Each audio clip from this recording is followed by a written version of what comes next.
Welcome to Americans Learn. My name is Lauren, and today I'm looking at a Casual Geographic video. It's been a while since he's posted something, so it's been a while since I've done one, but I'm looking forward to it. This is the potentially terrifying intelligence of the orangutan. He's talked a little bit about orangutans in a couple of recent videos, so I'm looking forward to getting to see a full video about them. Also, yeah, they're smart. Let's go. Giant ginger tree hippies don't always choose peace, but in 2014, one shocked scientists when she not only orchestrated the life canceling of another, she essentially hired a hitman to do it. The hairy honey trap was executed by a young female named Condor, and the victim was a mother 20 years older named Sidoni. Living in the swamp forests of Indonesia's Mawas Reserve, the two had beef going back all the way to 2009, with Condor curiously approaching Sidoni's at the time 7-year-old daughter, and Sidoni defensively smacking and biting Condor before chasing her off. And then she never forgot or forgave. The perceived insolence stuck with Condor, and the disrespect was tattooed into her psyche. She was not letting that slide. Years later, Condor would catch the eye of a male named Echo, and the two would eventually run into Sidoni. They both approached, and Echo seemed to inspect Sidoni, who was now jockeyed by her 4-year-old son. Echo seemed curious in the mother, before losing interest and proceeding to mate with Condor right in front of Sidoni. Call it passion or power play, but either way, when Sidoni tried exiting the situation, Condor escalated, ending the lovemaking and savagely beating Sidoni. But what blew researchers away was Echo going from bystander to participant. For 33 minutes, the two took turns beating on Sidoni, sometimes together, sometimes just Condor, with Echo blocking off any escape routes. It was an honest to ape jumping, and as much as canines meant, Echo inflicted the bulk of the damage. The pair didn't stop until a fourth orang, a male named Guapo, chased Echo off and ran defense for Sidoni. Hey Guapo, thanks for helping out your girl, but like, holy shit. Okay, starting out with a... God dang. Before mating with her. The Orange Night would be too late, as a little over 2 weeks later, Sidoni became past tense due to her injuries, and scientists were left wondering what they gross Guapo. Also, gross Guapo. Witnessed. In over 26,000 hours of observation, only 6 female on female attacks were recorded, and none. He's like, I'll fight you off, but only so I can like jump the bones of that bleeding. Wow, terrifying. None caused serious injuries. Yet here was a spiteful orang leveraging her carnal currency, specifically to erase one of her rivals, and Echo acting as a hired gun. Premeditated and personal, it was a shockingly dark look into the intelligence of the forest man. One that begs the question, just how smart are they? And I mean, they did him dirty with this haircut, man. Like, it's giving Doc Ock. It's, nope, they need to help him out with that. Look into the intelligence of the forest man. One that begs the question, just how smart are they, and just what could they be capable of?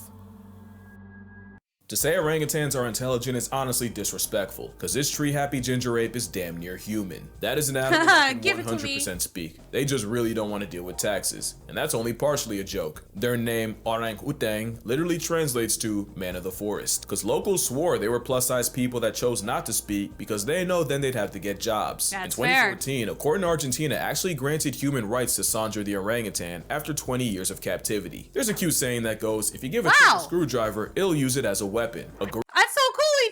He figured out the juice pack better than some children. Gorilla would accidentally break it. A bonobo would become the screwdriver, but an orangutan, he'd hide it, use it to dismantle his cage, and then let all his friends out. There's a bunch of reasons for this brainy Bigfoot, and one of them is them being the biggest mama's boys on Earth. No other mammal spends more time with its mother, except humans. In the up to and often over 10 years of being her shadow, baby orangs learned everything about how to orangutan. Not only that, but daughters often live around their moms even after having their own baby. This means orangutans are one of the few animals that have a legitimate culture, and what we see is a sum of generational wisdom passed down. In 2022, a notorious Sumatran male named Raucus was seen using a medicinal plant to help heal a face wound he'd gotten in a fight. The 30-something-year-old applied the chewed-up paste of the akar kuning, an anti-inflammatory, antibacterial flowering plant traditionally used to treat malaria and diabetes. Raucus applied the paste for 7 minutes until it covered his wound, and 5 days later, it was completely healed.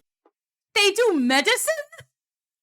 Oh, Jesus. Healed. It's not the first time we've seen animals self-medicate. Parrots will eat clay to detox from all the leaves, and elephants will apparently eat certain plants to induce labor. But what made Rocket so Yeah, but that's like an actual, he had to like chew that up and then start applying it topically. That's crazy. radical is the simple fact that they rarely eat that plant to begin with. There's more evidence of orangs self-medicating with the same plants used by locals, and it's likely this knowledge was taught, and not by humans. Mothers will even teach their young to have the same preferences for food, so that when they get older, they can forage in the same area without directly competing with all the other mother-child pairs. Another thing this citrus simian is smart enough to understand is calculated reciprocity. In this viral video, you see this man Vitaly trade snacks with a zoo orangutan. Not only did the hairy haggler refuse until he understood that he'd be getting something back, I swear you can see him check for zookeepers. If it sounds like a stretch, it's scientifically proven this untaxable entity understands the concept. Two orangutans at the Leipzig Zoo in Germany were given 3 different tokens and quickly learned that they could exchange one type for bananas for themselves.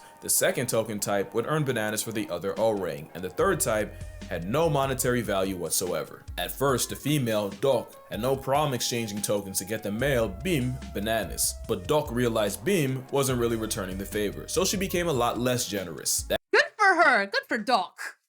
Good for her. She's like, wait a minute. I give and I give and I give, and what do I get? Not enough bananas.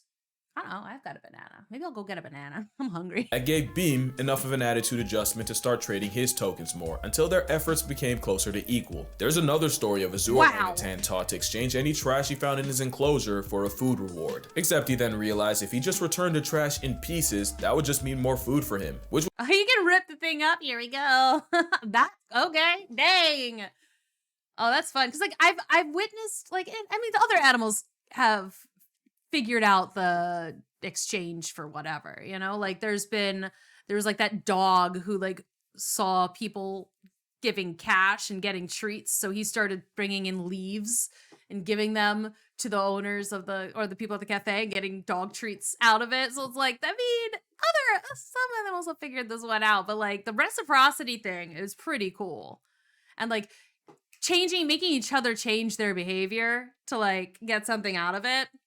That's very smart. It was unfortunate when the trash was someone's phone, and tragic when it turned out to be a formerly alive possum. But what exactly is it that makes orangutans so smart? Well, the superpower I mean, I guess it wasn't supposed to be in there. How they learn. When orangutans are spending all that time with their mothers, they learn everything they need to by watching and copying. Even after they leave, young males will find an older, phalangeed male to use as a role model, learning how to be an alpha male by mimicking everything he does. Mimicry is how they learn, and that learning— Where's that Spider-Man meme of Peter and Miles, like with that? Creates cultures. It's scientifically proven when resources are good, orangs spend more time around each other and more time peering, watching, observing the other orangs. It's not just people watching, it's gathering intel, and they don't just do it to each other. Orangs regularly learn things just by watching the humans around them. This male was seen attempting to catch fish after clocking locals doing it, and one female, Supina, tried starting a fire by dipping a glowing stick in kerosene, blowing on it, and even rubbing it with another stick. But this shadow clone jutsu can be— No, we can't let them learn fire! We watched The Jungle Book, right? We know that that's a bad idea. King Louis wants to know how to make a fire. Wildly inconvenient. Camp Leaky is an— That would be so bad, though, because, like, if they don't have any understanding of how it gets out of control. Oh, nope. We do not want them learning fire until they learn fire safety. Orangutan Research and Rehabilitation Reserve, where the Auburn apes have plenty of opportunities to study humans right back, leading to the trend of orangutans untying canoes from the dock and stealing them, and not even triple or quadruple knots can discourage them. Fun fact, it takes about a 7-hour canoe ride to get to camp, so one documentary crew decided to save time with a speedboat. They lost that time after a redman stole the boat and left them stranded. The power of perception taught orangs how to breastfeed, drive, and even saw wood, all from watching a human. It said orangs have the intelligence of a 4-year-old, but I've yet to see a toddler that did its own laundry. Now you're seeing what I'm saying. Bro's smart enough to talk, wise enough not to, and she's only sawing like that so we don't catch on. But what if I told you there's an even higher level of intelligence they can get to? Deception. Deception requires foresight and anticipating the actions or thoughts of another party. That's where intelligence can get scary. If orangutans have the capacity to trick us, we're talking about a whole different ballgame. Which brings us to the story of Fu Manchu. Now we're talking about an orangutan outsmarting humans, and it happened in the 60s in Omaha Zoo. I mean, look at that haircut. You know that happened in the 60s. Come on now. Nebraska. I know, nothing ever happens in Nebraska. One day, zoo director Jerry Stone was doing his rounds when a couple keepers ran up to him. Panicking, they told him not one, but 5 orangs had escaped and were roaming the zoo. This was not good. Like all apes, an orang outside is a code red situation, and a starting lineup of them walking amongst people was a canon event begging to happen. All it would take was a human or orang getting too curious for it to be a bad time for everyone, and Jerry sprinted to them before anything could happen, and he found them just chilling. Yeah, Jerry was greeted by 5 fugitives just people watching in the elm trees by the elephant building. Clearly all they wanted to do was visit the zoo like everyone else. Yeah. But you can't just have several hundred pounds of primate in public unsupervised. So Jerry literally went up the tree, grabbed an orang by the hand, and led them all back to the exhibit with no resistance. Cute. Jerry was less gentle with his staff, and let it be known that another mistake like that and someone would get pink slipped straight into unemployment. Clearly Fair. Stone made his point. Nice that he let them live another day. Like the humans, I mean. It's like they probably should have got so fired. Because nothing like that would ever happen again. Until next week, when it happened again. Yup, somehow, some way, orangutan gang got out again. No one got hurt. They actually went to the exact same spot in the trees. But a troop of tangerine men exercising free will is a nightmare for zoo PR, and this time, Jerry was ready to give someone permanent PTO, because no shot someone went through all that school in debt just to not close a furnace door. So imagine what went through Jerry's mind when the Tans got out again. But this time, there was a catch. I used to think you'd only hear this line in a movie, but nah, someone actually ran up to Jerry and said, "You gotta come see this." And he wasn't wrong. You see, in the orangutan, I have been told that before. Someone's like, wait, you gotta see this. Usually, when I was little, my dad used to say it a lot, and he was usually talking about like a really cool bug. like he found a praying mantis or something. And Lauren, you gotta come see this. And then I would go and see it, and it was a cool bug. Or a bat. Or snake. Usually some kind of weird little animal. That was what I had to come and see. So that was me. He didn't make my brother or sister ever do that, and he definitely didn't make my mom do it. My mom would have flipped out. But no, I got to go and see a lot of cool little bugs and creepy crawlies when I was little. Exhibit, there was a moat, and down at the bottom of that moat was a furnace door. And sure enough, they caught one of the males, Fu Manchu, fiddling with the door. They were watching from a distance so Fu wouldn't see them, but they couldn't see exactly what Fu was doing. All they knew was suddenly the door flew open and Usain Bolt felt a disturbance as these men broke the sound barrier running down to stop them. So now the solution was simple: clear the enclosure of anything that could be used to escape and do it daily. And sure enough, the orang breakouts came to an end. For about a week until it happened again. Jerry wasn't even mad, just tired. Remember, he was a zoo director, and these Mandarin menaces were monopolizing his life. Maybe build the wall higher or something. Like this little bigger, higher, some kind of like curve. I don't know. And it was while perp walking Fu Manchu, who just had to have the biggest eating grin. Jerry noticed a glimmer out the corner of his mouth. He pulls it out and it all becomes clear. Out was a 4-inch piece of wire bent like a horseshoe that Fu Manchu had stashed between his lower lip and gum. The very hairy Houdini had been using it as a lockpick for weeks and hiding it in his oral wallet. Wow, okay, he learned how to pick a lock. That's nuts. No one taught Fu. Not only did he orchestrate his own emancipation, he had the foresight to realize he couldn't have the key out around keepers or else it'd get confiscated. Fu Manchu would be named an honorary member of the Locksmith Union of the United States, and Jerry Stone would go on to work with several other interesting apes, including a gorilla named Harambe. Fu Manchu wouldn't be the last, or arguably the most creative. 27-year-old Carta used a stick to short-circuit an electric wire, and then used a bunch of sticks as a ladder to climb out her enclosure. She then just sat and enjoyed the view for 30 minutes until her keepers pulled up with tranquilizers, at which point she just went back in. Last year, wait, what does that say? Note they actually... minutes until... Okay, note her mate had actually passed a month before, so keepers believe that was her mourning and looking for him. Oh, that's so sad. Her keepers pulled up with tranquilizers, at which point she just went back in. Last year, Kimbali broke out of an $11 million habitat in Toronto by cartwheeling past a wire barrier. Mind you, that habitat opened up the summer before. Bro flexed on them 11 million ways. The important thing is, in none of these cases do you see an orang get out with malicious intent. No, Most just times chilling. Just cosplay as people. But what if one did have beef and use his powers for malfeasance? And we know that they can hold a grudge, so that is kind of terrifying. This is Ken Allen. It's the most famous name in orangutan lore, and you wouldn't even know the name if his mother Maggie had succeeded in smothering him before he even got it. He'd be named after the two zoo officials that would raise him instead, Ken Willingham and Ben Allen. As a baby, he'd soft launch his shenanigans by regularly unscrewing the bolts of his crib and dismantling it. And once he got too big for a crib, keeper Joanne Thomas would take him around the zoo in a stroller. A decision that arguably cost the zoo thousands. 5 days after moving into his new enclosure, June 13, 1985, Ken climbed a wall and got out. Years before, Yeah, because he was used to being able to like go around the zoo. Oh, they did that to themselves. folks caught Ken building a DIY ladder out of some branches. One thing I didn't mention is living in the trees full time means orangutans literally make their beds every single night. Up to 20,000 in a life. Clearly the craftsmanship carries on. Ken spent his freedom wandering the zoo, taking pictures with patrons before getting escorted back. Not a great thing to happen, but no one got hurt, the wall he scaled got extended, and surely this wouldn't happen again. July 29th of that year. I love that. I love the just like the sudden cut. Ken found a way out again, but this time, his intentions weren't pure. You see, there was another orang, Otis.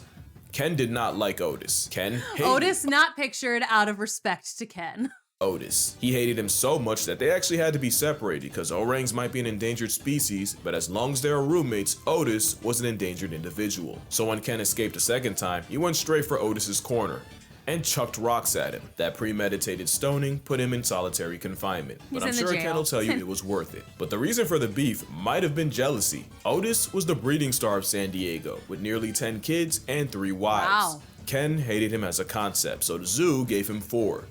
Of course that backfired when Ken started teaching them how to disrespect infrastructure too. Oh, of course he did. A crowbar in the enclosure. Guys, you're just asking for trouble when you're doing that. A crowbar? Once again, everything that happens with this ape, orangutan, with everything that happens with this guy, the zoo did it to, like, they did it to themselves. Like, they taught him that like he could go around the zoo. They celebrated him dismantling the crib. They gave him extra wives so he could have one up on his rival, and they left him tools. He was doing just fine with the tools he could make on his own, and now they're leaving him metal. He's gonna lead these guys into the Bronze Age, like seriously. And instead of using it while everyone watched, he just tossed it aside, like he didn't even care. An actual orang move, except he threw it to a female named Vicky, and she used it to pry open a window and free them both. Also, Otis wasn't the only victim. Apparently, he took offense to a TV crew filming a documentary on gorillas and pelted them with rocks, until he ran out of rocks and started using cannonballs from his colon. Ken was so crafty, employees would only have a chance of studying him if they dressed like regular guests, cause Ken would never incriminate himself if someone in uniform was around. Ken would break out a few more times, never hurting anyone, except Otis. He did once approach a child and mumble, "No one will ever believe you," before walking away. And if you doubt that, your disbelief makes his legacy stronger. His legacy was he cost the zoo over $40,000 in zoo enhancements, undercover surveillance, electric wiring, and even hired rock climbers to find every possible finger, foot, and toe hold. But he likely made that back and more, with all the PR Ken Allen brought to the zoo, just by being himself. But except for Otis, who, let's be real, must have done something to deserve it, Ken Allen never used his intellect to inflict violence. Bro just wanted a vibe. But what could an orang with a human grudge do? There's a story of an orangutan actor hating his trainer and waiting until the two were alone up in a tree, where Pierre strangled his human op and threw him to the ground. But the only proof is the obscure article I couldn't find a source for. Plus, Pierre was probably in the right. Now Joe's revenge. Yeah, I was gonna say, like, what did the trainer do? Like, animals don't usually attack unless like unless they're threatened in some way. So I don't know. Revenge was more than just a story. Joe was an orangutan that appeared in over 100 movies by 1919. This was a time where there were no laws against capturing, selling, and even killing wild orangutans. Universal Studios would take full advantage, and as cute as he was as a toddler, things changed once he became a teen. There would be several incidents with Joe, including a lawsuit where a security guard claimed Joe had mauled him with over 40 bites. There was another time he escaped, and when police pulled up to catch him, Joe stole an officer's gun. But the most infamous case was Joe breaking out of the Universal Zoo, serving straight chaos for 3 days, and even releasing 15 wolves and his elephant friend Charlie on the way out. Good for him. You know what? Really good for him. And again, they were not treating animals well, like back in the day, especially movie sets animals. So you know what? Good job, Joe. I believe everything he's done was completely correct, and he should have did it, and he should have done more.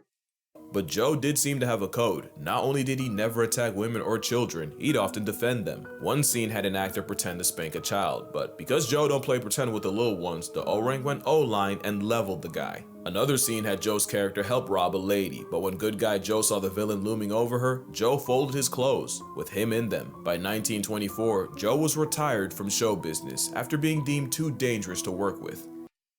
Just don't do bad shit to women and kids when he's around, okay? He doesn't understand.